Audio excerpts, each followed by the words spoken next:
yo terminé en mi primer trabajo en Microsoft. Si hubiera sido programador, probablemente seguiría siendo empleado en Microsoft o algo similar, una de las famosas FANG, y no hubiera emprendido, probablemente.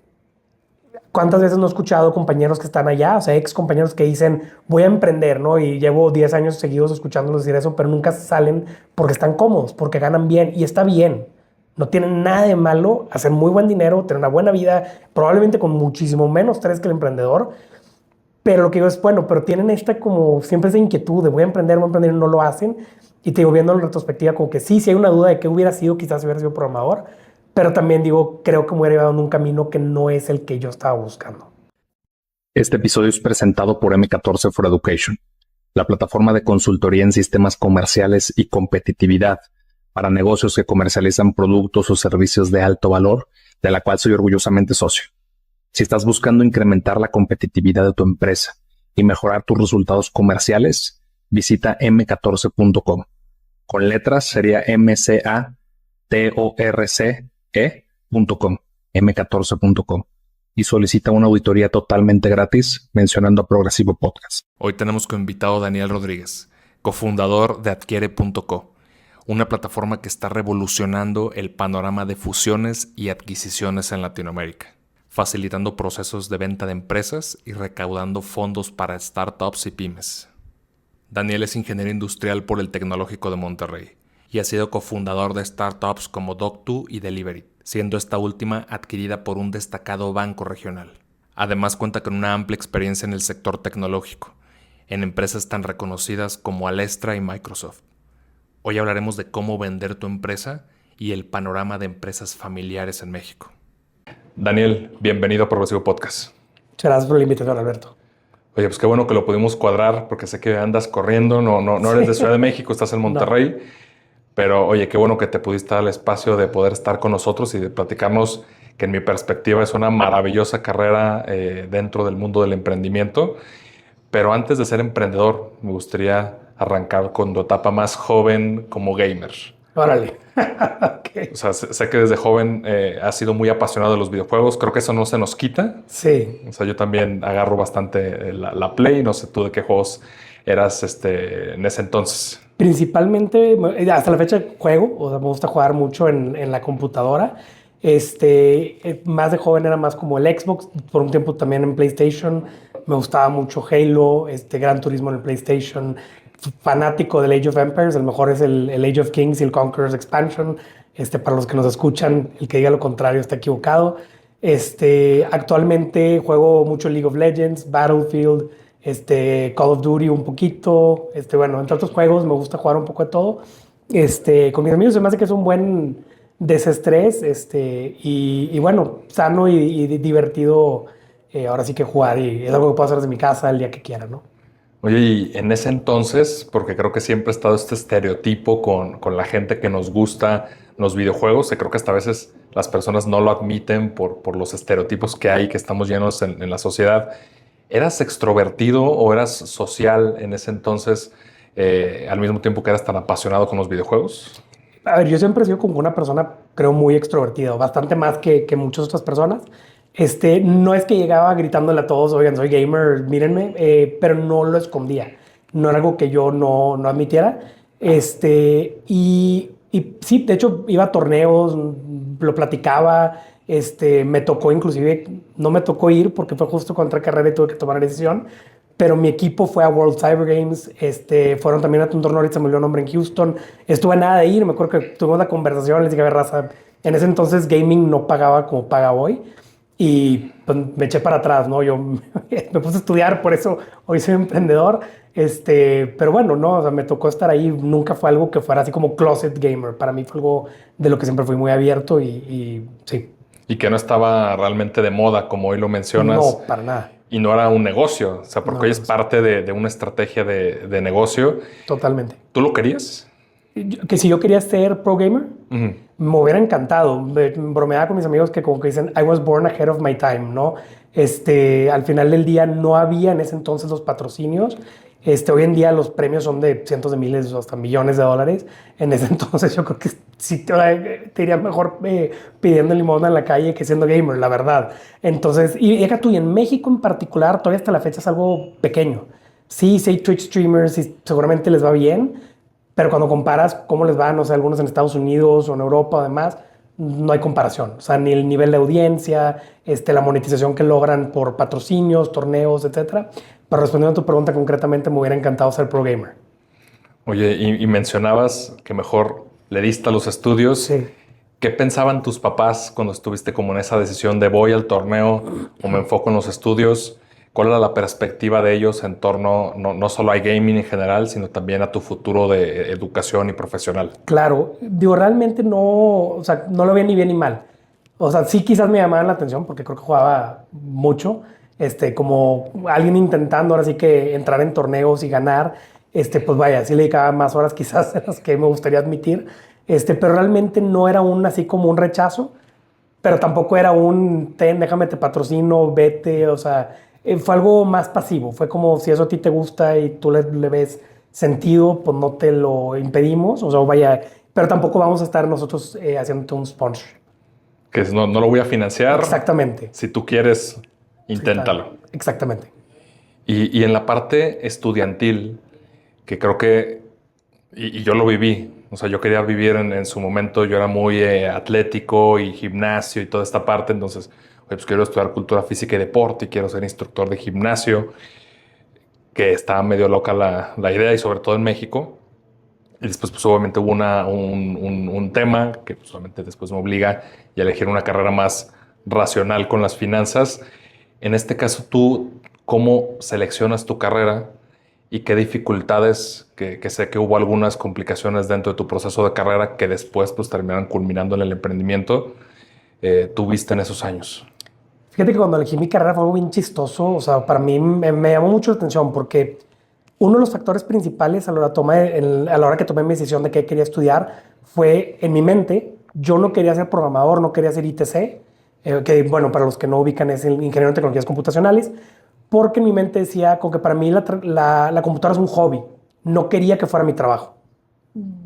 La realidad es que hoy en día de todo trabajo la computadora es realmente trabajo. La única diferencia es que programaría en vez de estar, no sé, mandando correos y bueno, y haciendo otras cosas, en el Excel o lo que fuera. Y entonces me alejé de la programación o de la tecnología en esa elección.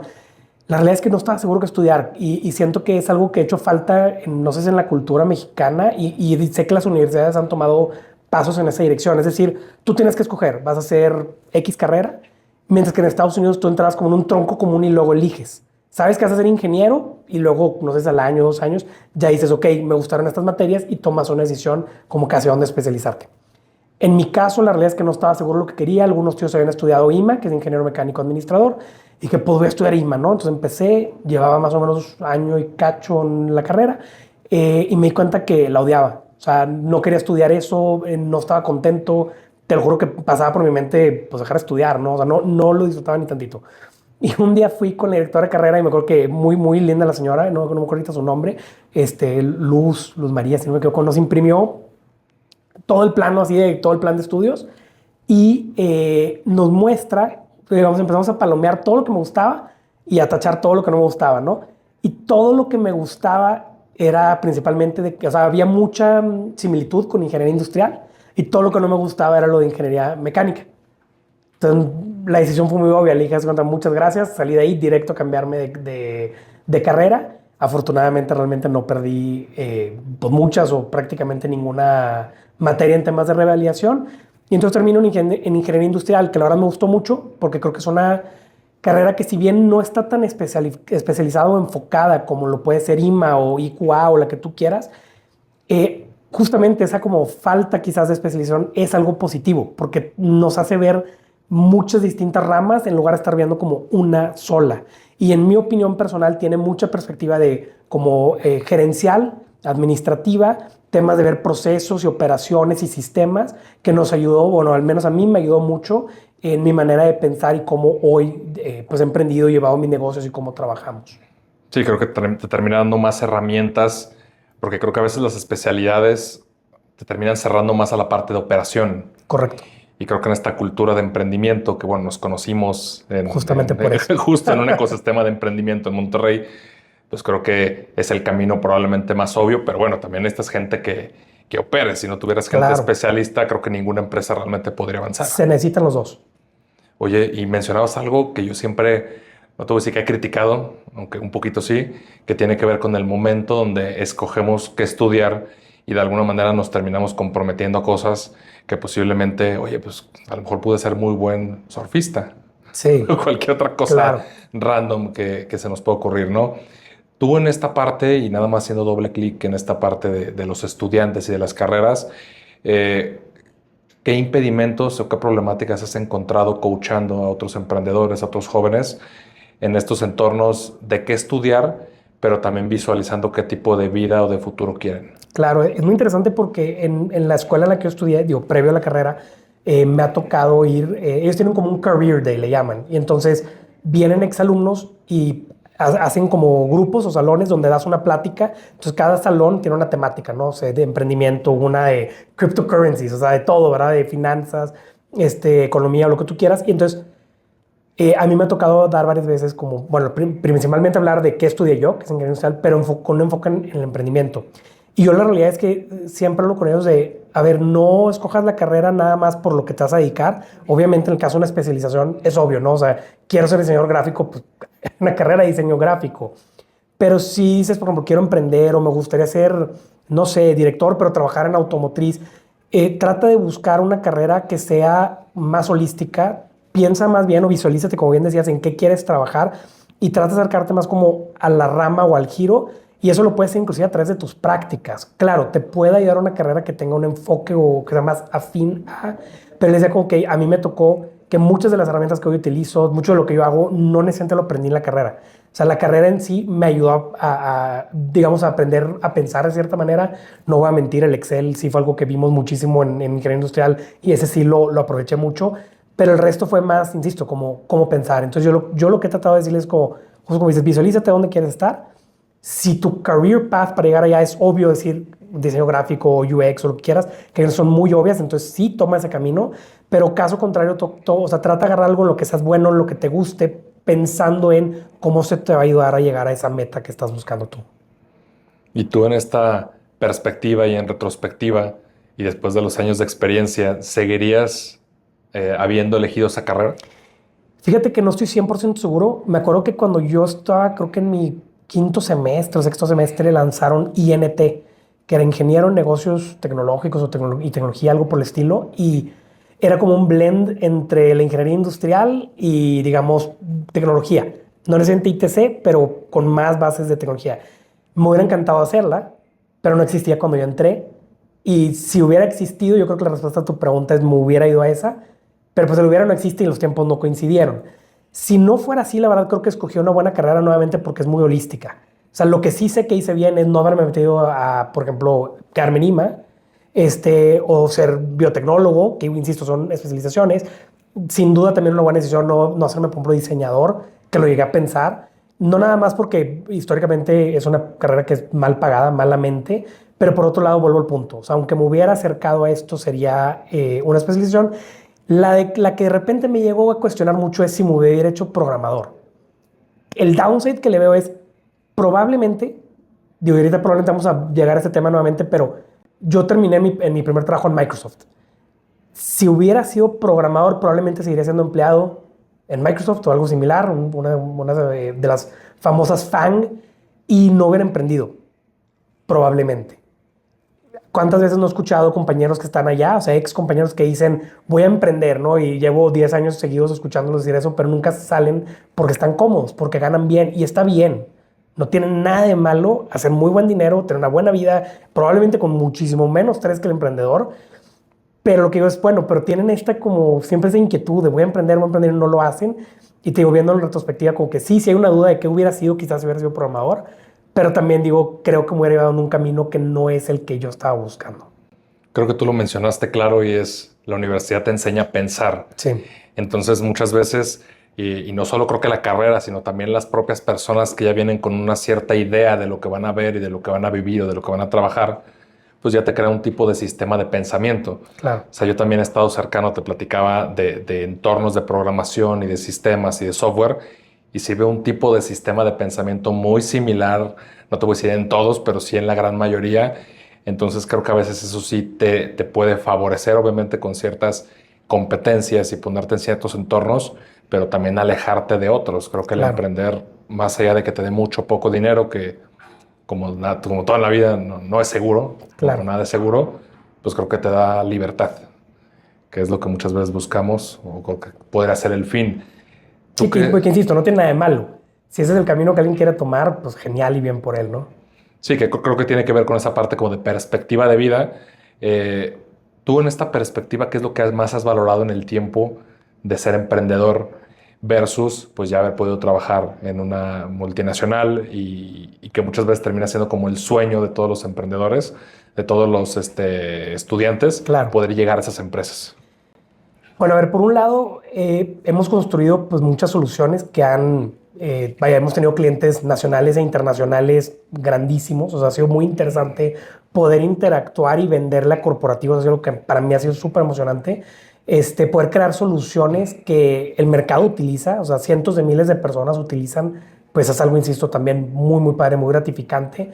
El poder darle trabajo a personas para mí es algo que se me hace increíble. O sea, de hecho, yo muchas comento que gente, o sea, cuando gente trabaja conmigo, les digo, estás entrando como una escuelita. O sea, muchísimos ex empleados están en Uber, están en Facebook, están en Google y lo que sea. Si ese es tu camino, estás en un excelente lugar para empezar y poder llegar allá. Si ese no es el camino, bueno, quédate con nosotros, haz carrera, crece, ¿verdad? Y creo que pues ha sido muy gratificante, ¿verdad? El poder ayudar a muchos, pues ahora sí que pues hacer su carrera, crecer con nosotros, ayudarlos económicamente o vaya a darles trabajo. Y en paralelo también un tema interesante es que nosotros hemos ayudado a muchas, no nada más empresas grandes y medianas, corporativos y demás, sino muchos emprendedores. Hay startups, no puedo mencionarlas en el podcast, pero que nosotros las creamos. O sea, su primera versión de su producto la creamos nosotros. Nos tocó un caso, por ejemplo, que y no nada más creamos la primera versión del producto, sino conectamos al founder con su co-founder, les diseñamos su equipo, se los reclutamos. No voy a decir a qué aceleradora entraron, pero una de las más importantes del mundo. Y hoy son líder en ese espacio, ¿no? No puedo colgar las medallas de sus logros, pero lo que sí puedo decir es, estuvimos ahí. Lo ayudamos a llevar desde una idea o sea, lanzar su startup y ayudarlos a armar ese equipo para darle continuidad de crecerla, ¿no? Entonces ha sido muy gratificante eso. Y por último agregaría que dentro de mi trabajo también soy advisor en bastantes startups. Y vuelvo al punto, ¿no? O sea, ayudarlas y ver cómo están como moldeando estas ideas que muchas están en etapas pues muy tempranas y pues ayudarlos a evolucionarla, el modelo de negocio, cómo están haciendo este go to market, cómo llegan al consumidor, cómo lo mantienen, ¿verdad? Como consumidor, montarlo en suscripciones, etcétera, ¿no? Entonces, espero eso responda a tu pregunta, pero son bastantes cosas las que veo de positivo y de impacto que hemos hecho. Sí, es como realmente estás en la acción. Justamente, o sea, yo soy muy como dicen, de remangarme. O sea, me ha tocado con los emprendedores meterme hasta ayudarles a hacer pues, las fórmulas de cómo calculan X o Y cosas tras bambalinas o hacia el consumidor, precios, envíos, qué tipo de promociones o cómo optimizar su pricing strategy para que haga más sentido, para generar más consumo, etcétera. Entonces, sí, yo diría que me gusta meterme hasta la cocina si me lo permiten. Sí, creo que esa emoción de poder generar grandes impactos en las organizaciones, creo que muchas veces cuando tú estás del otro lado como empleado, pues siempre tienes una limitante de tu área, Claro. tu alcance, tu sueldo, y pues muchas veces ahí te vas a quedar y no vas a poder vivir esa emoción, esa adrenalina. Claro, justamente. Oye, y en esta etapa mencionabas, oye, brincas a Microsoft, pero antes de poder brincar y de la parte empresarial, tú ya habías, pues tuviste una problemática dentro de la carrera que pues obviamente nos obliga, creo que a tomar mejores decisiones. ¿Nos podrás platicar un poquito de esa historia? Sí, yo cuando estaba, si no me equivoco, en quinto semestre, por una situación familiar, pues digamos que de la noche a la mañana me entero que yo ya no podía estudiar en el TEC. O sea, de repente ya prácticamente no estaba inscrito y que pues órale, ¿qué sigue, no? O sea, ya no me podían pagar la carrera y recuerdo hablar con unos de mis amigos como tratando pues de deja tú con quién hablo, ¿no? O sea, con quién platico esta situación. Y me acuerdo analizar, por ejemplo, oye, pues empezar la carrera nuevamente en la uni, que es pues una universidad en Nuevo León, me era más económico que acabar de pagar el TEC. O sea, reiniciar mi carrera en otra escuela, ¿no? Dije, pero órale, ¿cuánto me va a echar para atrás? ¿Cómo pago el TEC si me quiero ganar el TEC, no? O sea, pues el TEC no es barato, por sí, no sé si es la más cara, pero es de las universidades más caras en México. Y entonces dije, pues tengo que salir adelante, o sea, tengo que encontrar una manera. Me acuerdo o sea, dije, yo me quiero ganar el TEC, tengo las capacidades, me está yendo bien, no tengo por qué no graduarme, estoy más cerca de graduarme que si lo vuelvo a empezar. Y de manera inicial, pues me acerqué con familia, o sea, tíos, oye, pues échenme la mano. Y ese primer semestre logré que me lo aseguraran unos familiares. O sea, oye, sabes que yo te pago la mitad, consigue el que te pague la otra mitad, otro tío se apuntó con la mitad. Pero realmente iba contra reloj, porque pues fregón, me van a pagar uno más, pero ahora sí un sexto, te faltan pues varios más antes de graduarte, ¿no? Entonces, aplico a la beca Tech, que es una beca crédito, puedes tú endeudarte para pagarla posterior a tu graduación. Y me acuerdo que no salía la beca, no salía la beca, o sea, desde que no salía por nada. Y me acuerdo que fui a la oficina de becas y pues estaba el staff, que yo creo son becarios, parecían alumnos, y le decía como que tengo que resolver este tema, ¿no? Y como que sentí una falta de empatía de ellos. En su momento era como que, qué padre, pero aquí tengo las otras 800 becas que estamos revisando y yo creo que no estás entendiendo. O sea, yo tengo que estudiar y necesito saber quién sí me puede ayudar y, o sea, quién toma estas decisiones. Y me acuerdo que apunta a una oficina detrás de él y dice, es que aquí está el director. Es cuando yo me di la vuelta, abro la puerta y entro. Yo vi la cara del hombre que yo creo que pensó que lo iba a matar o algo. O sea, porque entré a cuenta que dicen storming y cierro la puerta y se queda así. Y le dije, tú y yo tenemos que hablar. Y dice, ¿cómo que de qué? Y yo le digo, traigo esta situación, mi beca está atorada, todo está en regla y yo necesito estudiar y voy a estudiar. Nomás necesito ver qué falta para que esto se dé, ¿no? Creo que pasaron 48 horas y la beca quedó liberada.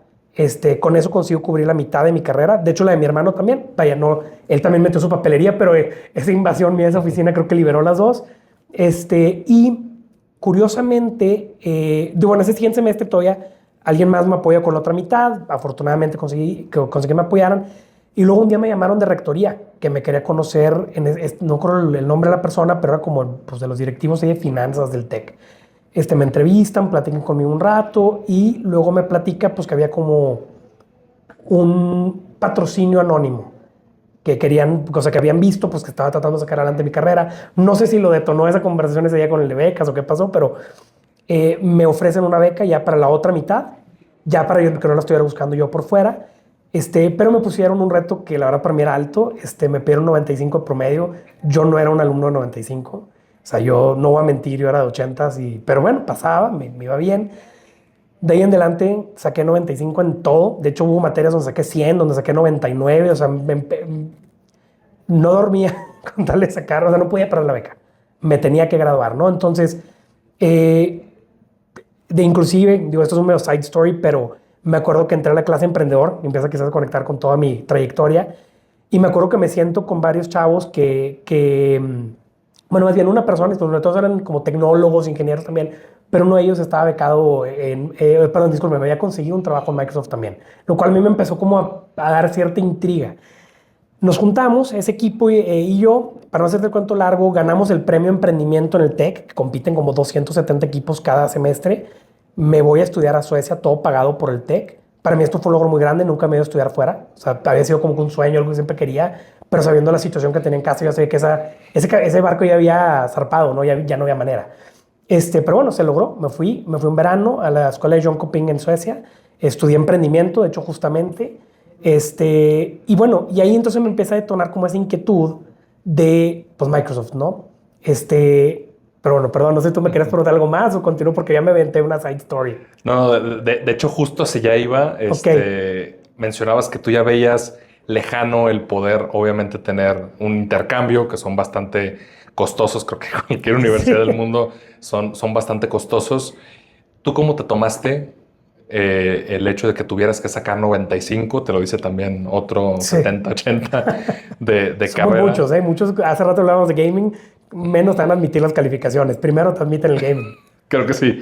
O sea, pero tú cómo lo tomaste en cuanto al reto, pero creo que en retrospectiva dices, sí, pues me puse a trabajar y se logró. Claro. ¿Qué tuviste que sacrificar en tu vida? Porque creo que muchas veces vemos la vida acomodada hasta cierto punto de nuestros papás y este apoyo. El hecho de que tú tuvieras hasta cierto punto que ver por tu futuro, ¿cómo te lo tomaste emocionalmente?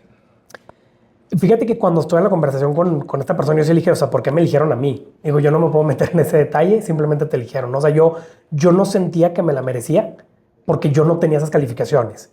Entonces, no sé exactamente qué fue lo que detonó que me vieran a mí, que dijeran, pues te apostamos, ¿no? Sí fue un peso muy grande. O sea, yo me acuerdo que cuando hablé con esta persona le dije, o sea, me están pidiendo algo que creo que nunca antes he logrado, pero pues no hay motivos por los cuales, uno, no intentar, porque si no, todos tienen este mismo problema, ¿no? O sea, eso iba a suceder de cualquier manera. Y que quizás yo tenía un blocker propio. ¿Sí me explico? O sea, esos noventas o falta de noventas, chance eran porque yo no me los quería sacar, porque yo priorizaba otras cosas. La realidad es que la situación que se dio en casa de todo el mundo me obligó a salir menos, vaya a limitar otros aspectos de mi vida. Entonces, creo que le pude dedicar más tiempo a los estudios. O sea, creo que una combinación quizás de factores, es decir, pues si no tengo lana para salir, pues quizás me pongo a estudiar de todos modos, ¿no? Entonces, fue un reto muy grande. Creo que como todo reto, y eso lo diría yo como el emprendimiento, o sea, como tenemos mucho miedo al fracaso. El humano en general y las personas y nos educan a de que como que no fracases, pero el emprendimiento es lo opuesto. O sea, es como inténtalo, ¿no? Y vuelve a levantarte. Entonces yo dije, pues lo peor que puedes hacer es que me caiga y me vuelva a levantar y a ver si me la vuelven a dar o a ver si logro, no sé, a ver qué logro hacer, pero no intentarlo. Y esta es una frase que mi suegro me la dijo una vez y nunca se me olvidó. Dice, el no ya lo tienes. Yo ya tenía ese no, yo ya tenía la del no estudiar, pero intentarlo quizás era un sí. Y quizás sí me podía sacar 95. Chance, yo tenía esas capacidades que no las había visto porque no lo había intentado, ¿no?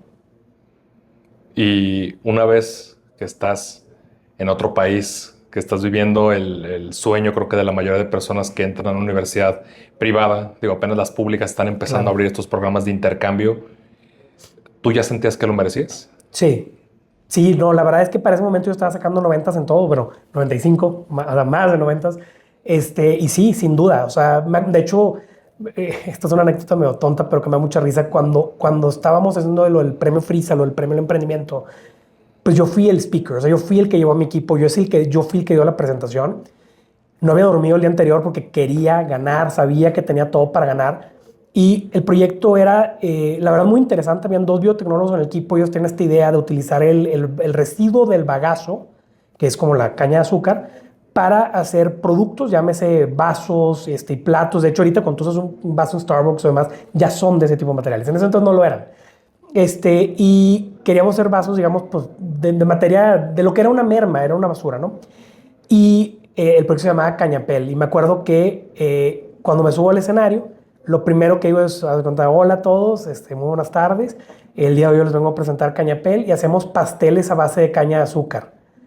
Nada más me doy cuenta como que me quedé que, fuck, ¿qué acabo de decir? Bajo el micrófono, me empiezo a reír. Digo, perdón, no dormí muy bien y no he desayunado. Todos, hasta los jueces, empiezan a reír. Y fue en ese momento que dije, lo tengo en la bolsa. O sea, son humanos, no tengo por qué tenerles miedo. Ellos en algún momento estuvieron en una aula como yo, en algún momento le han presentado a alguien más como yo. Y me acuerdo que me fue muy bien en la presentación. Me acuerdo inclusive cuando estaban hablando sobre el equipo ganador, sentía que la persona que lo estaba anunciando, como que me volteaba a ver y me volteaba a ver y me volteaba a ver.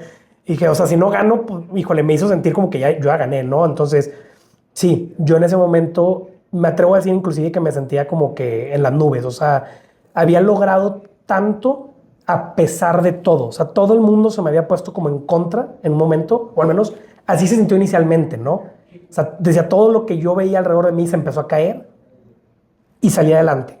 Y no solo salí adelante, sino, o sea, metí un home run. O sea, me volé la barra completamente. Y sí, sentía que lo merecía y sigo sintiendo ese ánimo, ¿no? O sea, sigo sintiendo que soy esa persona que puede lograrlo todo.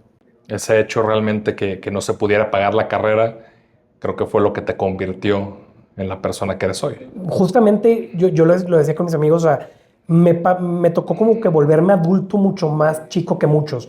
Entiendo que a muchos les toca mucho peor, o sea, inclusive mi historia de repente parecerá algo muy casual cuando volteas a ver lo que le pasa a otros. Entonces, no pretendo ser la persona más fregona del mundo, pero al menos en mi contexto y mi situación y lo que se dio, yo sé que muchos otros hubieran tirado la toalla. Muchos otros hubieran dejado de estudiar, muchos otros hubieran dicho es imposible, muchos otros hubieran ido a una escuela más económica, hubieran vuelto a empezar. Y yo dije, no, yo sí puedo, sí me lo merezco y lo logré y hoy yo lo veo en retrospectiva y es algo pues de que estar muy orgulloso. Cuando entras al programa de internship en Microsoft y empiezas a involucrarte, obviamente sin el background de programación, sino uno más hacia la parte del management, ¿qué expectativas tenías en cuanto a tu desarrollo profesional? Fíjate que ese es un capítulo un poco interesante y extraño para mí. Fue increíble y de hecho hasta me quiero regresar un paso. Me acuerdo que te comentaba, ¿no? Que en el premio Frisa me tocó con una persona que pues ya trabajaba en Microsoft, ¿no? O bueno, ya había sido practicante. Una amistad de mi grupo de amigos también, ¿no? Entonces dije, como que si ellos pueden, justo, ¿verdad? Yo me sentía hablando de porque yo no puedo. Y entonces voy a Empleatec, la feria de trabajo, y me presento con el equipo de Microsoft para una entrevista. ¿Verdad? Bueno, les presento mi currículum. Me acuerdo que para se rieron y dicen, oye, esto está en español. Y yo, madre, ¿tiene que estar en inglés? Sí. Yo, como que bueno. Levanto el teléfono a un amigo, y digo, oye, mándame tu currículum. Esta persona que ya estaba en Microsoft también. Y le digo, no importa lo que diga, no me han visto el formato. Me fui, lo traduje, lo cambié todo, regresé 15 minutos después. Y cuando regreso con mi currículum, te lo juro que me dieron con una cara, y güey, ¿qué haces aquí? Ya te había bateado. Y yo, ya está en inglés. Ah, bueno, ok. Me entrevistaron, pasó una serie de entrevistas ahí, digo, pequeñas. De ahí me dicen, oye, te fue muy bien, vas a tener una entrevista telefónica. Me entrevistan vía telefónica. Posteriormente, no me acuerdo si fueron 2 telefónicas o cómo estuvo, pero el punto es, ya para el final de este proceso, la final o la entrevista final, no me acuerdo si era en Vallarta o en Veracruz, pero en una parte acá del sur de México. Y ya estaba acercándose la fecha y amistades también aplicaron todos de que, oye, ya te avisaron de tu vuelo, y todos estaban avisando de sus vuelos. Y yo, güey, es que a mí nadie me ha avisado nada. Y ya hace cuenta faltaban creo que 48 horas y ya un amigo me dijo, como que better luck next time, ¿no? Y yo, güey, no manches, como que lo vi tan cerca. Y me acuerdo que checo mi correo y me dice, no, una disculpa, qué pena, es que fuiste el único candidato de México que estaba entrando al rol de Program Manager. Salía más económico y logísticamente hacía más sentido volarte a ti a Seattle. Pero estábamos averiguando si, o sea, si llegaba a salir el más finalista, pues ver si mandábamos la gente. Entonces me mandan mi vuelo, me mandan mi hotel, me voy a Redmond, me entrevisto ese mismo día, acabando mi última entrevista, fueron 5, todas las que había tenido, 5 más allá, y me hacen una oferta, ¿no? Me voy primero de practicante, me fue súper bien, me tocó un jefe, la verdad, increíble, una excelente persona, un súper mentor, estaba en un equipo que en ese entonces era le llamaban Windows Fundamentals. Trabajábamos pues en temas de Windows en general.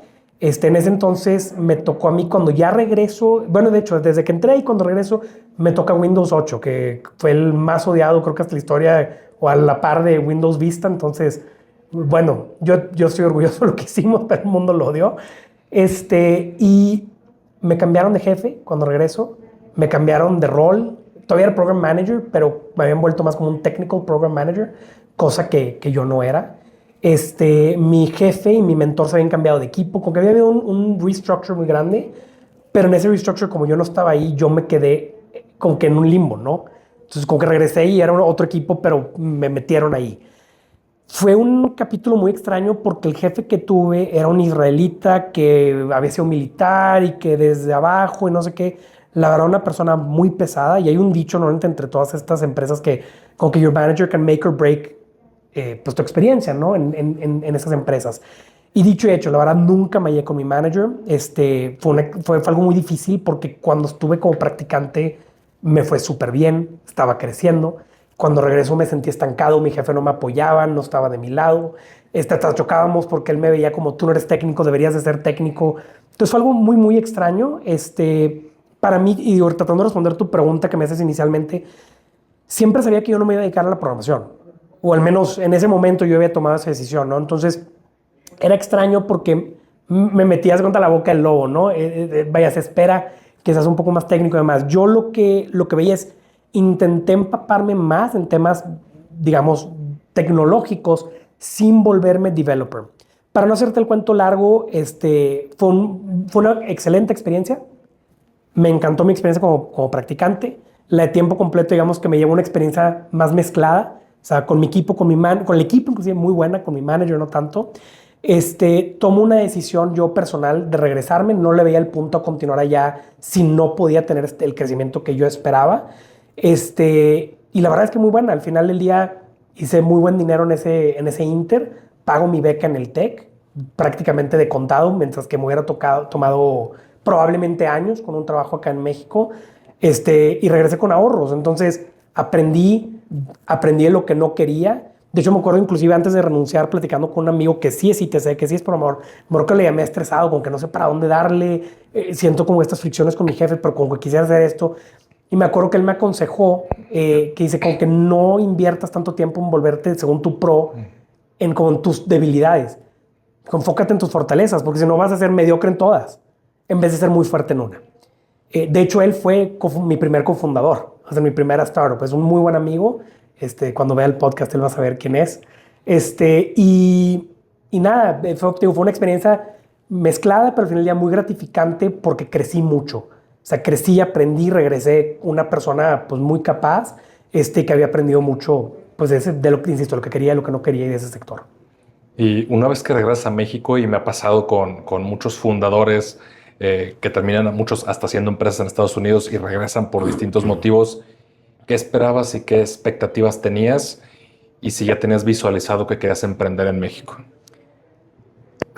Me gustaría decirte que tenía todo muy planeado. La realidad es que me regresé con nada. O sea, no tenía ni idea de lo que iba a hacer. Lo que sí sabía es que ya no quería estar allá. Regreso, me contacta una persona en LinkedIn que luego se volvió mi siguiente jefe. Él se llama Bernardo Barrera. Era una consultora que se llama GPC. Él posteriormente lo creó otra, ahora socio en Galera. Pero bueno, el punto para no hacerte el cuento largo, entré a consultoría de empresas familiares. Me gustó, estuvo interesante. Me tocó ver cómo operaban las empresas familiares, qué hacían bien, qué hacían mal. Fue una manera como de ver cómo otros rompían los platos, para poder aprender mucho. Pero te digo, nada estaba planeado. Todo esto fue como sucediendo sobre la marcha. O sea, de hecho, llegué a México prácticamente con un trabajo. O sea, porque eso sucedió en lo que renuncié, me buscaron, llegué, tenía un trabajo. Duró ya aproximadamente un año. Yo en realidad ya estaba empezando a construir mi primera startup on the side. Ahorita regreso a ese punto, pero tomo también una decisión ahí. Al final salgo de ahí, me meto al Extra, porque me salió una oportunidad de ventas. Como emprendedor, una de las cosas más importantes es vender. Si no puedes vender, no importa qué producto tengas, no sirve nada, ¿verdad? Si nadie lo usa, no vas a hacer dinero. Entonces brinco a ventas en telecomunicaciones porque quería aprender de ventas, quería ver si podía vender, quería ver cómo era ese mundo, cómo se hace, qué es cold calling, cold emailing, cómo te acercas a la gente, qué técnicas de cómo hablar con ellos, cómo escribirles, etcétera, ¿no? Y te digo, continuaba este emprendimiento on the side, y bueno, ya me salgo de ahí y lanzo mi primer emprendimiento. Que si quieres, ahorita vamos a ver, porque estoy seguro que tienes muchas más preguntas. Sí, de hecho, en esta parte de las empresas familiares fue la primera línea que escuché en la conferencia que estuvimos en Monterrey de la tasa de empresas familiares que terminan cerrando, que creo que un par de años después lo retomas con un nuevo emprendimiento. Pero dentro de las habilidades que has aprendido en estas primeras experiencias en ventas y en empresas familiares, que creo que es más macro y micromanagement de la problemática que tanto la gestión de operaciones, ¿cómo te ayudaron a complementarte hacia el posterior futuro que tenías como emprendedor? Pues mira, de entrada simplemente me tocó hablar con directores generales, con dueños, o sea, me tocó entender lo que sucedía, digamos, obviamente en una etapa muy diferente. O sea, no estamos viendo empresas tan chiquitas o emprendedores como tal, pero aún así te toca ver. O sea, te toca ver desde temas de P&Ls, de balance sheets. O sea, estás viendo ahora sí que las entrañas, ¿no? A las empresas. Y nos tocaba ver también temas operativos. O sea, ir a ver en piso, ¿verdad? ¿Qué están haciendo las líneas de operación? ¿Dónde pueden estar estas distintas optimizaciones? Entonces, yo lo veo como que fue un capítulo muy positivo en mi vida porque me permitió ver, insisto, como hasta la cocina, como decíamos antes, de las empresas, cómo operan, por qué operan de esa manera, qué decisiones se tomaron, cómo las tomaron, por qué las tomaron, inclusive quizás aprender de cuáles fueron malas, asesorarlos para ver cuáles fueran las correctas. La verdad es que mis jefes también eran personas que ya ahora sí que tenían una trayectoria bastante amplia, entonces también les aprendí mucho y yo creo que sí me sirvió mucho porque cuando emprendí, o sea, no sé si has emprender por primera vez, híjole, o sea, no pensar en toda la operación desde una perspectiva más holística, no sé, te voy a inventar, ¿verdad? Nómina, bancos, o sea, temas que a veces uno como que no lo piensa porque simplemente estás recibiendo el dinero en tu cuenta, ¿no? Cómo operan esas cosas, ¿no? Mientras en paralelo llevas, pues obviamente lo más importante, las operaciones del producto, el diseño de este producto, la comercialización del producto, y acá me tocó en varios proyectos ver las distintas partes. Entonces, cuando llegué, la realidad es que yo me acuerdo que hasta mis socios se burlaban porque éramos como 7 personas y yo hice un organigrama. Me decían, güey, ¿para qué quieres un organigrama? Somos 7. Y yo, porque quiero darle orden. Quiero poder visualizar cuáles son tus responsabilidades, cuáles son las mías, cuáles son las de él y las de todo el equipo y quién le reporta a quién, desde pedir vacaciones o saber qué tengo que hacer el siguiente día, ¿no? Entonces yo creo que eso me ayudó muchísimo como un shortcut. En vez de hacer tu primera startup, regarla en todo, cerrarla y con lo que aprendí a hacer la que sigue, todavía cometí eso, todavía mi primera startup la cerré y la regué en todo, pero siento que hubiera estado aún peor si no hubiera tenido esa oportunidad. ¿Y qué diferencias encontraste y encuentras en la estructura, digo, no solo en la estructura a nivel de organigrama o procesos, sino en la operatividad general de una multinacional como Microsoft a las empresas que operan en México, que la mayoría, tú lo mencionabas en la conferencia, son empresas familiares? ¿Qué diferencias fundamentales existen para tener estos porcentajes de cierres tan altos que tenemos en México y en Latinoamérica? Claro. Y bueno, obviamente estamos hablando específicamente de multinacionales y no de empresas familiares en Estados Unidos o en distintas partes del mundo. Una de las cosas que yo he notado, a ver, y esto me tocó tanto cuando estuve en consultoría y me ha tocado como emprendedor cuando tenemos acercamientos con empresas en México. Hay muchos temas que o sea, te sorprendes. Vas a una empresa que factura cientos de millones, todo lo mueven en Excel. O sea, no hay un ERP o un sistema que les permita realmente ver las cosas, ¿no? Insisto, compararlo con Microsoft es medio injusto, porque es otro nivel, o sea, el nivel de automatización y todo lo que tienen es como second to none. Quizás si nos regresamos un paso y pensamos más bien comparándolo inclusive con empresas americanas que no necesariamente son multinacionales, te veo muchísimo ese gap de la digitalización de las empresas. O sea, desde usar un Office. O sea, ¿cuántas empresas no me toca que están grandes y tienen @Gmail? O sea, personal, no @miempresa.com. O sea, y eso ya te dice todo. Porque si no tienen ni siquiera correos profesionales, no van a tener sistemas, no tienen infraestructura. Entonces, hay un gap muy grande en las empresas que a algunos les duele más que a otros, pero eso es algo muy evidente. Y la segunda que yo notaría, o la noto más bien, es los emprendedores y las empresas americanas percibo que permiten más, o más que permiten, delegan más. Permiten que su gente esté más empowered. Me traigo a alguien y lo crezco, o me traigo a alguien desde un inicio que lo pongo en una posición donde le doy el poder a él para hacer sus actividades y que me ayude a multiplicarme. En México hay más nepotismo y aún y si no hubiera nepotismo pasa más que todo tiene que pasar por el escritorio del director general, que resulta ser el dueño o el hijo del dueño o el que tú quieras, desde un cheque o lo que tú quieras, que dices, mucho de esto se puede automatizar, hay procesos, hay herramientas que permiten que eso sea más sencillo. Y te digo, entonces yo conectaría esos dos puntos. O sea, uno es la centralización de poder versus la delegación y esta como descentralización en Estados Unidos. Y va de la mano, pero la digitalización. Si metes los softwares y los candados necesarios, es más fácil delegar, es más fácil descentralizar y eso pues no lo vemos tanto aquí. Y yo creo que impide que empresas crezcan. No es el caso de todas las empresas familiares. Hay casos de éxito monumentales en México, que son empresas familiares, son grandísimas y mis respetos a lo que han logrado. Pero así como esas, hay muchísimas que no. Y que no es que, o sea, igual mis respetos, que están logrando muchas cosas, pero podrían lograr tanto más si lograran hacer esa como formalización o institucionalización de sus negocios. Bueno, y muchas de ellas, las familiares en México exitosas, ya pasaron a ser corporativas. Ya son corporativas. O sea, no es que el dueño y los hijos sigan ahí moviendo las palancas y le hablen a los de importación. O sea, correcto. Ya pasó a ser una empresa corporativa. Se graduaron. Ya se graduaron. ¿En qué momento te gradúas? No como empresa familiar, sino como startup. ¿En qué momento dejas de ser una startup y pasas a ser una empresa? Esa es una excelente pregunta y algo de lo que yo me río mucho. No sé si te tocó, pero cuando Gmail era nuevo, estaba en beta y te tenía que dar una invitación, ¿no? Y me acuerdo que como 10 años después seguía en beta. O sea, tú lo veías en el logotipo decía beta. O sea, lo que te quiero decir con eso es, digo, Google de entrada es un corporativo. Gmail lo trataron como un startup, si tú quieres, como un experimento y lo mantuvieron años en beta. Hay empresas en Estados Unidos como Stripe que son líderes globales, pero les llamamos startups. Tienes un Spotify que todavía la gente lo ve como startup, pero es global. O sea, es el número uno en su giro. Entonces, yo me río porque a veces digo como que abusamos los emprendedores muchas veces de sigo siendo startup, pero en 25 países y facturó $500 millones. Hay corporativos más chicos que tú regionalmente o lo que tú quieras. Entonces, yo mismo no he encontrado una respuesta a esa pregunta. Yo personalmente creo que básicamente cuando ya consolidas el negocio y te vuelves líder o cerca de, digamos, compites a nivel internacional con como que los grandes, para mí es donde ya dejaste de ser startup. Quizás mi definición sea incorrecta, insisto, pero eso es como yo lo veo, pero lo que veo a veces en el mercado me dice una historia diferente. Sí, creo que donde a veces usamos el término startup como, no como una categorización de empresa, sino como una ideología o más como marketing, como Correcto. un tema de comunicación. Lo ven como un tema de agilidad, un tema todavía como que somos mejores. En el caso de Stripe, soy mejor que un banco. Entonces soy un startup. Pero ahí tienes un Nubank. O sea, ¿es un startup o no? No sé. Digo, pensaría que sí, quizás, por toda la etapa en el sentido que no están en 800 países, pero por su tamaño, pues ya son líderes en varias regiones, ¿no? Entonces, digo, y quizás el ejemplo Nubank no es el mejor, porque sí están en un muy alto crecimiento y ese es otro componente. Si tu crecimiento sigue siendo exponencial, en cierto modo, todavía puedes justificar que eres un startup. Entonces, insisto, creo que hay más de una manera de definirlo.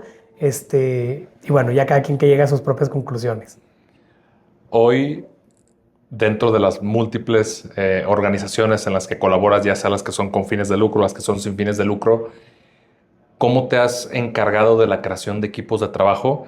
Sé que algunas empresas están en más de 15 países y también una problemática creo que importante, no solo para México, sino para cualquier empresa en el mundo, tiene que ver con la carga de nómina, con la carga de responsabilidad. Hablabas de qué tan bueno es crear una empresa para poder crear empleos, pero cómo vas creando esa infraestructura y cómo puedes dormir en la noche también con tanta responsabilidad. Claro. Bueno, a ver, por un lado, yo siempre he sido como más cauteloso. ¿Qué quiere decir por esto? Soy anti-overhiring. Es el concepto que vemos en Estados Unidos, donde las startups en particular están como aventando billetes y contratando a todos y a todos y a todos, ¿verdad? O sea, y sigues creciendo, pero ahí porque al final ya estás quemando el dinero del inversionista.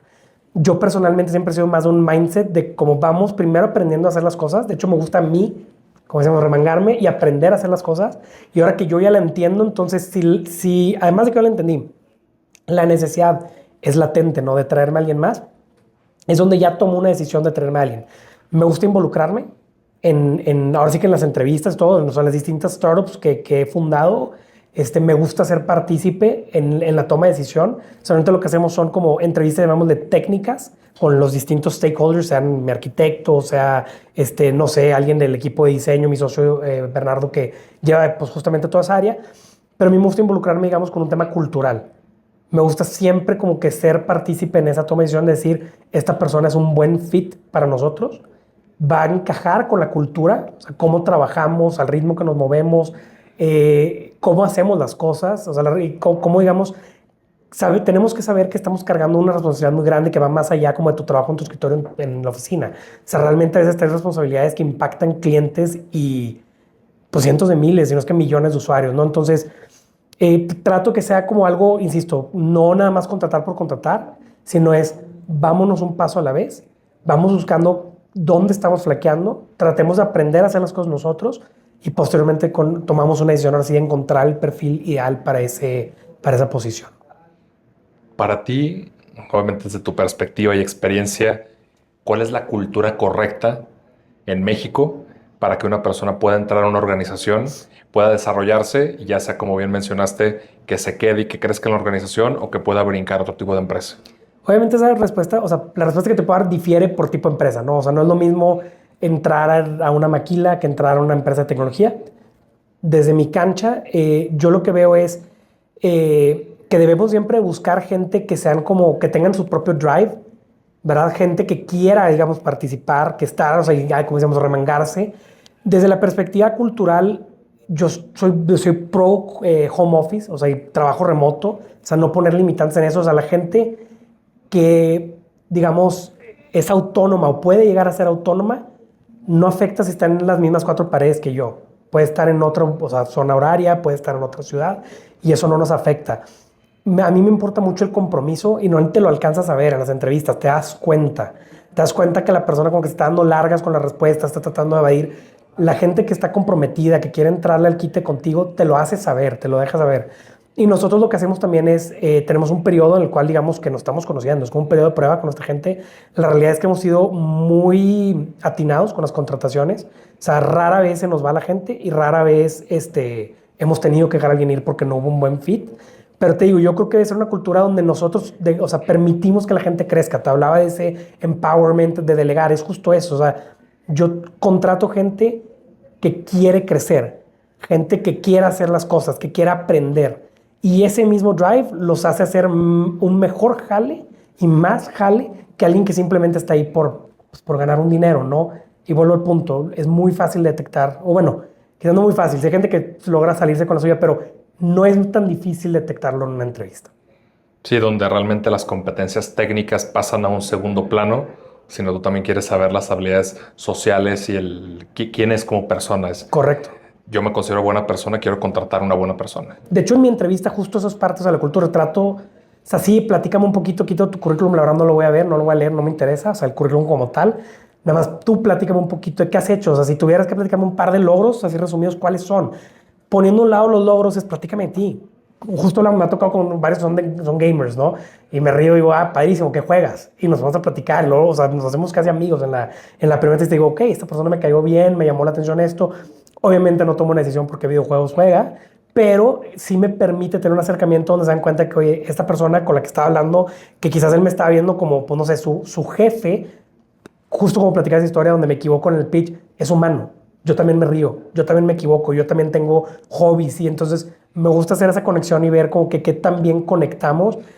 No es obviamente el único factor y son varios los que decidimos, pero me ayuda mucho a determinar, al menos desde una perspectiva, como decías, más personal, si esa persona va a ser un buen fit en la empresa.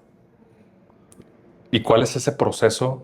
Hablabas de múltiples startups creadas en el tiempo, pero también son con diferentes socios, muchas Claro. de ellas. Al momento de elegir un socio, y más allá de qué características tiene que tener, buenas o malas, ¿qué tanto impacta la parte técnica para poder crear una startup? Y hablabas de también empresas que los han buscado y que los han ayudado en una solución holística y que hoy son grandes startups. ¿Qué se necesita en cuanto al elegir un socio para tener esta compensación a lo mejor entre lo administrativo, lo técnico, lo tecnológico, para realmente que pueda tener éxito? En una startup, por definición, ¿verdad? Son como empresas con, o sea, tech-based businesses, o sea, tienen tecnología como su base. Eso mismo te lo dices, o sea, la persona técnica se necesita, punto. Casi podrías prescindir de las otras dos, que las otras dos típicas es como la persona que da diseño y la persona que da lo comercial. Ahora, siendo realista, de nada sirve un excelente producto que no puedes vender o un excelente producto que es muy difícil de usar. Entonces, por eso habla mucho como de esos tres roles que son como los típicos perfiles que encajan en emprendimiento, es decir, una persona técnica, una persona más como administrativa comercial y una persona de diseño. Habrá quien te diga que puedes prescindir de alguna, está perfecto, hay distintas como escuelas de pensamiento. La que sí es imprescindible es la parte técnica. Lo que te puedo decir nada más es que estamos viviendo en un mundo muy interesante que hace unos años hablamos de gaming, ¿no? Y de Twitch y todo esto, que hoy en día puede ser pro gamer, puede ser streamer. Bueno, en tecnología está pasando algo similar, ¿no? Han cambiado mucho la dinámica. Hoy en día tenemos AI. El AI puede programar por ti. No todo perfecto, no va a ser un software completamente por ti. Todavía tienes que tener cierta base, pero el gap se reduce. Y por otro lado, estamos viviendo un auge de no-code y low-code tools. Adquiere, lo creamos con puras herramientas no-code. De hecho, no tenemos ahorita un co-founder técnico. Me acuerdo que fue un fin de semana donde dije, creo en esta idea. Y me acuerdo que mi socio ganado estaba como que, güey, no nos vamos a desviar, hará sentido, no, nos va a quitar mucho tiempo. Y Roberto, que en ese entonces era como nuestro CFO fraccional en Accented, me acuerdo que le marqué y le dije, güey, ¿hará sentido esto? Y me dice, creo que sí. Y que lo voy a hacer. Y lo programé. Yo no soy técnico, pero logré construir la versión inicial de nuestro producto. Ahora que ya validé la idea, ya estamos contratando gente técnica. Afortunadamente, tenemos bases técnicas, o sea, podemos construir con eso. Entonces, lo que te quiero decir es, todos los roles se pueden reemplazar. Inclusive puede ser una startup no sin tecnología, sin un cofundador técnico. Y yo creo que cada vez más va a ser más viable eso. Poder explicarle a un AI, ChatGPT o el que tú quieras, qué es lo que estás tratando de hacer y empezar a construir una solución. Y en lo que llegamos a eso y que planos sean completamente autónomos de estos AIs y por poco que programen por nosotros, muchísimas herramientas no code y low code que te permiten emprender y lograr esto. Sí, que de hecho me llamaba mucho la atención cuando me platicaste cómo construiste la aplicación, o sea, cómo usted quiere en un fin de semana. Decía, bueno, pero tienes una desarrolladora de software, ¿por qué no les pasaste el trabajo? Obviamente también respetando la autonomía de cada empresa. Son dos empresas, justamente lo que es saber, tenemos ciertos accionistas y socios en este barco, no puedo mezclarlo. Por otro lado, también porque, a ver, desde la óptica o sea, en el emprendimiento siempre se habla del MVP, Lo ideal es poder hacer tu producto mínimo viable. Y todavía si quieres quitar, o sea, los términos técnicos, simplemente valida tu idea. Levanta el teléfono y márcale a clientes potenciales. Haz una landing page que diga, hacemos estas cosas, déjame tu correo aquí para ver cuántos correos logro armar.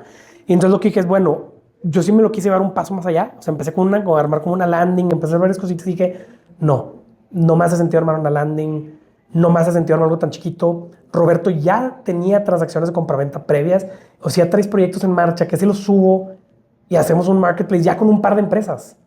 A ver qué pasa. Y de hecho todo nació inclusive como casi un joint venture. Le dije, oye, mira, manejémoslo como si cae un deal, nos vamos 80-20 a favor tuyo.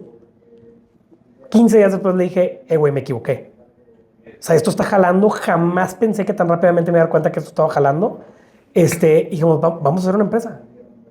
Le dije, no quiero que sientas que te estoy cambiando la jugada, sino siempre hablamos de que posiblemente podemos crear una empresa, pero nunca pensamos que tan rápido se iba a dar una empresa, un negocio. Entonces, baleamos la idea en 15 días y después, ok, empezamos a meterle más tecnología, empezamos a formalizarla, a formalizar procesos. Y pues bueno, ahora aquí estamos, ya como 5 meses después, más de 150 inversionistas, más de 70 empresas dadas de alta, más de 10 cartas de intención de compraventa ya firmadas y de hecho nuestra primera transacción ya cerrada, empresa entregada a su nuevo dueño.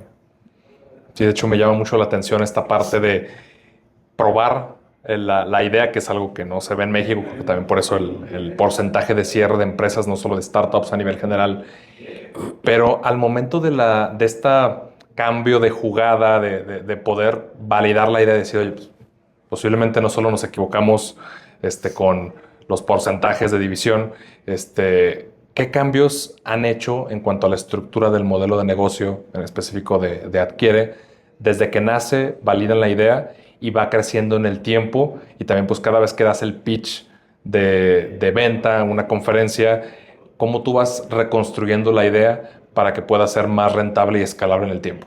Claro.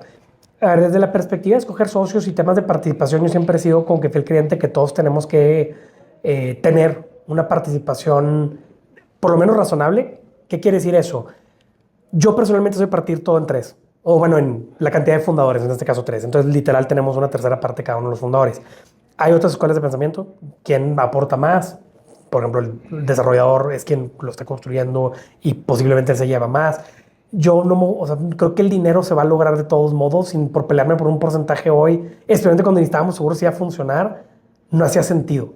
Yo quiero que todos tengamos el mismo drive por construir algo mucho más grande que nosotros. Y al menos desde mi perspectiva y mis socios estuvieron de acuerdo. Vámonos en partes iguales. Chance al inicio le va a tocar más jale a uno, chance en otra parte le va a tocar más jale a otro.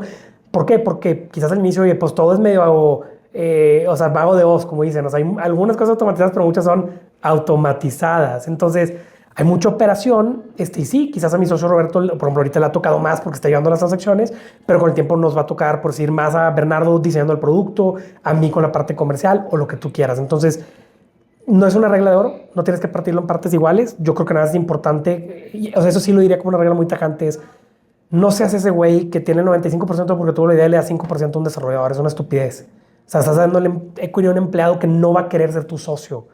Pero tiene todos los incentivos para irse. Ya me diste mis 5, ya me voy, porque tú es como una empresa familiar. Tú eres mi jefe, eres el dueño, pero me diste una limosna que de todos modos si al rato se vende. Pues sí, chance va muy bien, pero tú tienes 95%. Tú te vas a papear, a mí me va a ir bien, o más o menos. Entonces, si tú vas a fundar una startup hoy, en mi opinión personal, si no te haces por partes iguales, de perdido no te distancies tanto de ellos. O sea, busca que la otra persona tenga el mismo drive que tú. Y para los que están escuchando, digo, hay mecanismos para protegerse. Existe lo que viene siendo vesting. O sea, el equity vesting lo que hace es, por ejemplo, tú pones un periodo, 4 años, 5 años, son como que los más comunes, donde agarras un porcentaje y se parte anualizado. Y típicamente el primero es como le llaman como cliff vesting, donde pasan 12 meses, te otorgan tu primer porcentaje y luego ya cada mes vas acumulando un pedacito adicional. Entonces, te protege que si te diste cuenta en el mes 10 que de plano no son compatibles ni se quedó nada la persona. Si en el mes 18 se pelean, pues se queda una parte que es proporcionalmente, digamos, razonable en función de su aportación hasta el momento. Y me hiciste otra pregunta. Me preguntaste sobre los fundadores, el equity, y me habías hecho una más. Sí, de hecho, sí la respondiste. Ok.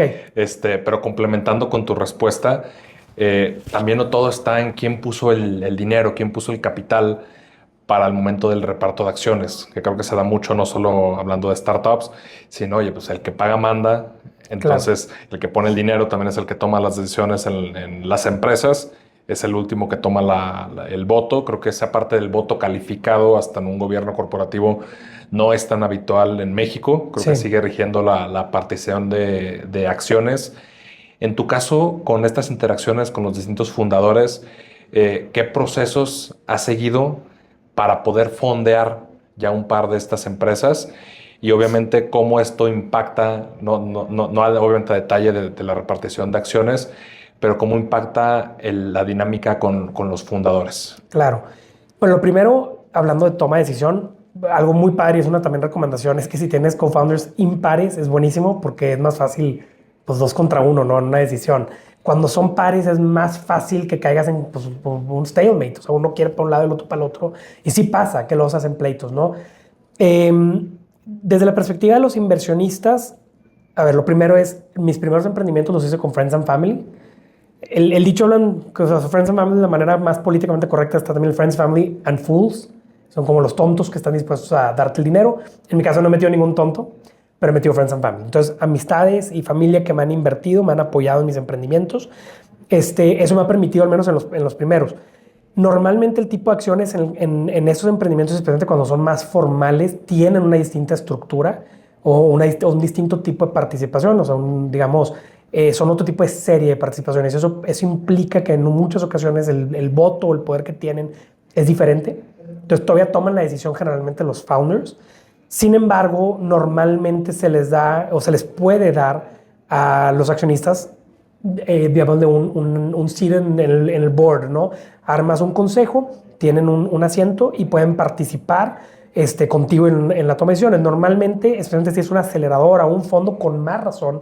Entonces es como casi una exigencia, algo que te van a dar, es un requisito que te van a poner. Y normalmente una aceleradora, por ejemplo, en mi caso con Doctu, que fue una de las primeras empresas de telemedicina en México, en Latinoamérica, teníamos a Antler, que es un fondo de Singapur y de hecho global, o sea, están creo que como 25 países.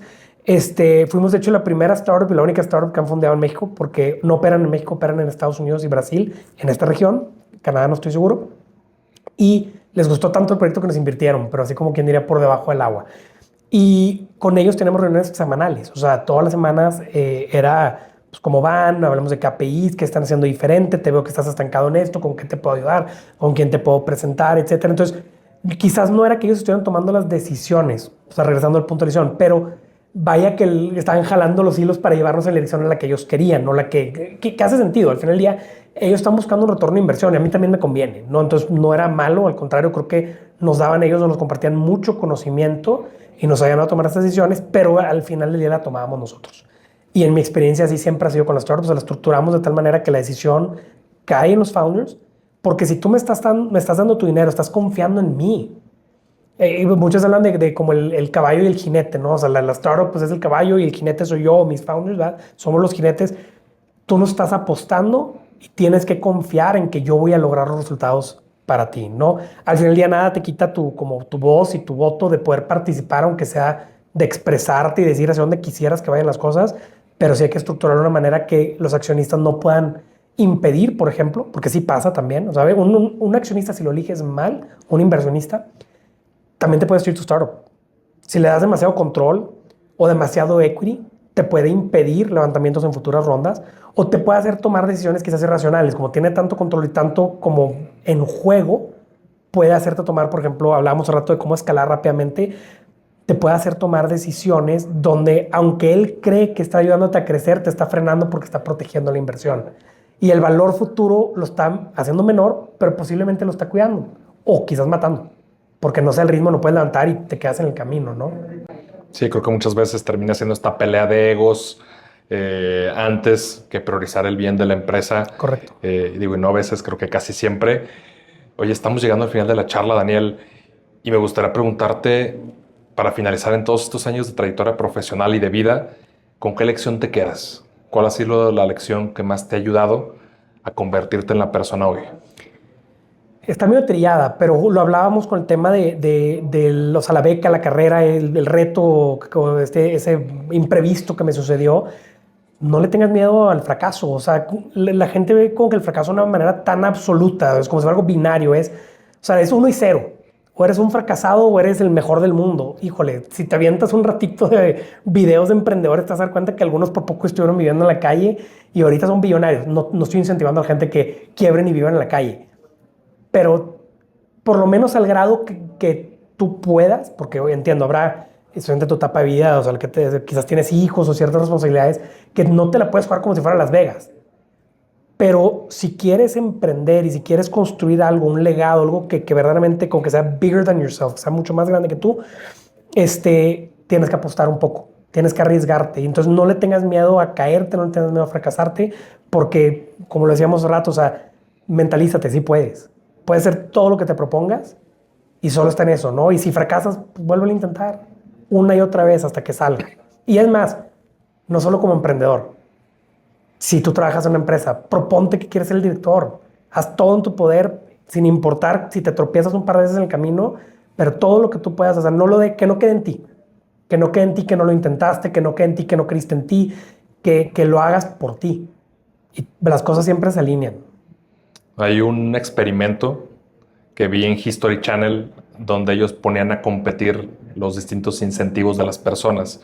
O sea, que realmente motivaba a las personas a poder tomar distintas acciones. Y en conclusión fue que aunque sea igualitaria la posibilidad de éxito o de fracaso, el hecho de que sea tan parejo hace que las personas no tomen acción porque hay una proporción de fracasos. Tiene que ser el éxito tan grande, casi seguro, Sí. para poder tomar acción, para que las personas digan, sí lo hago. Pero si nos damos cuenta, realmente las personas que mueven el mundo pues tenían todo en su contra al momento de hacer esos cambios. Fíjate que, digo, ya sé que ya estamos por cerrar, pero me recordaste una cosa. Cuando yo emprendí, en mi primer emprendimiento, yo todavía no estaba casado, pero tenía novia, que ahora es mi esposa, y me acuerdo, pues, oye, tenemos como que planes de casarnos, ¿no? Y le dije, quiero hacer esto.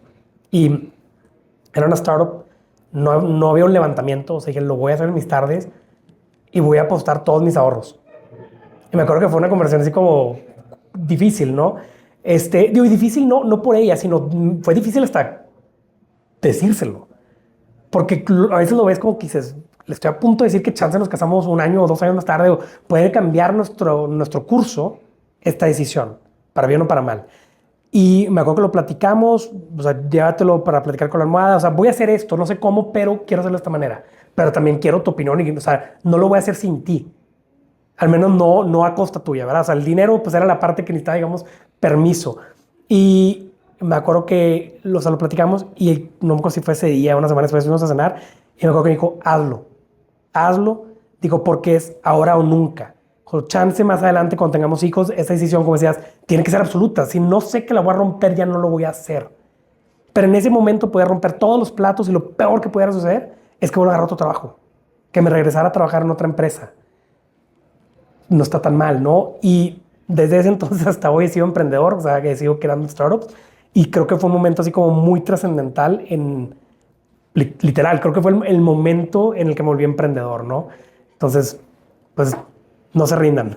Que cuando aceptas el riesgo.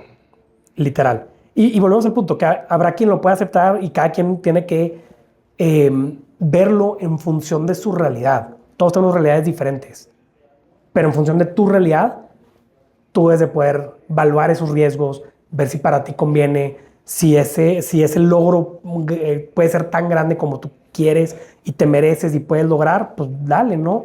Y si a ti no te has sentido también, adelante, se vale vaya a trabajar en una empresa y hacer carrera en una empresa. No todos tienen que emprender, no es para todos. Y eso es bien importante porque nos toca mucho ver como que a veces este choque, como que la gente se cuenta que trabaja en una empresa y como que el emprendedor, o sea, y sí pasa, ¿no? Que uno ve como menos al otro, como, vaya, desde el lado del emprendedor, muchos ven como menos al godín, que típicamente le llaman de esa manera, y por otro lado, muchos tienen al godín que ve al emprendedor quizás como soñador, como idiota, ¿no? Entonces, yo creo que en vez de chocar, cada quien dése cuenta que a ti te puede ir muy bien en tu carril, en tu camino, en tu trayectoria, en lo que tú quieras hacer en tu vida, y el otro también. Pero bueno, cerraría con decir, sin miedo al éxito, ¿verdad? O sea, dale, o bueno, más bien sin miedo al fracaso. Tienes todo para ser exitoso.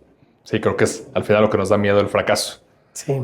Daniel, te agradezco muchísimo el tiempo. A ti, ¿Cómo Alberto. te pueden encontrar a ti las personas en redes sociales, LinkedIn, y después a las empresas que tienen trabajo en redes sociales para que puedan ver los proyectos que están haciendo. Y bueno, pues, chance y algún proyecto sale por ahí. Estaría padrísimo. Pues yo diría principalmente en LinkedIn, siempre estoy activo. Si me escriben, quizás no respondo 15 minutos después, pero ténganlo por seguro que voy a responder.